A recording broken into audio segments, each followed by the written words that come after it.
we're going to take a look at this TopDON ArtiLink 201. Once you plug it into the OBD2 port, it powers on its own.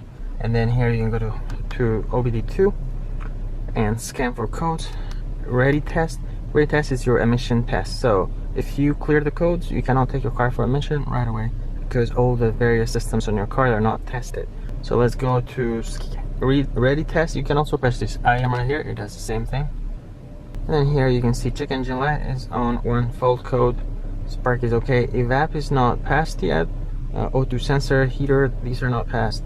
Catalytic converter is not passed. All these with green are passed. So if we took this car for an emission test, it's not going to pass because one, there's a check engine light with one code, and even if the light wasn't on, if check engine light wasn't on and you had 0 codes, you have to have check marks on these. They need to be passed. So you need to drive for 2-3 days, and then they will turn into a check mark as long as there's no issue with your car.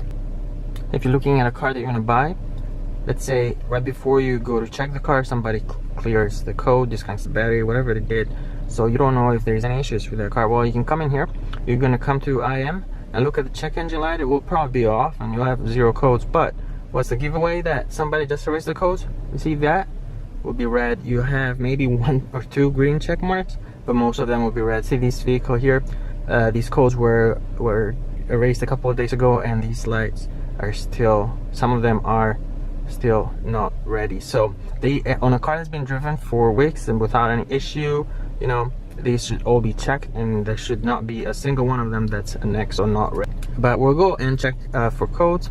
So we'll go to OBD2. Here it detects protocol on its own, takes a few seconds, and you can see a summary here. Check engine light on, 1 code, readiness completed 7, and then here the same thing here, it says readiness not completed 3. So on a car that has no issues, a car where the check engine light was not reset, battery was not disconnected, this should be 0. Don't worry about not reported, just system that your car doesn't have. But what you're looking at is readiness not completed. It should not say 3, it should say 0 if the car was the check engine light was not reset. So press OK here again. Let's do read codes again, current, and there P10 camshaft position sensor. You see 101, we only have 1 code. If you had more, you'd scroll down here.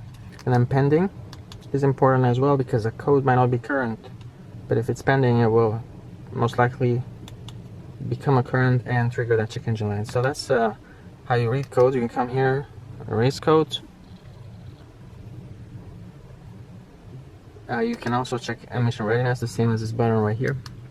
Data stream, you can look at live data from various sensors that send data to the engine control unit. So like engine temperature, mass airflow sensor, oxygen sensors, and things like that, engine RPMs, those kind of things you can check right here.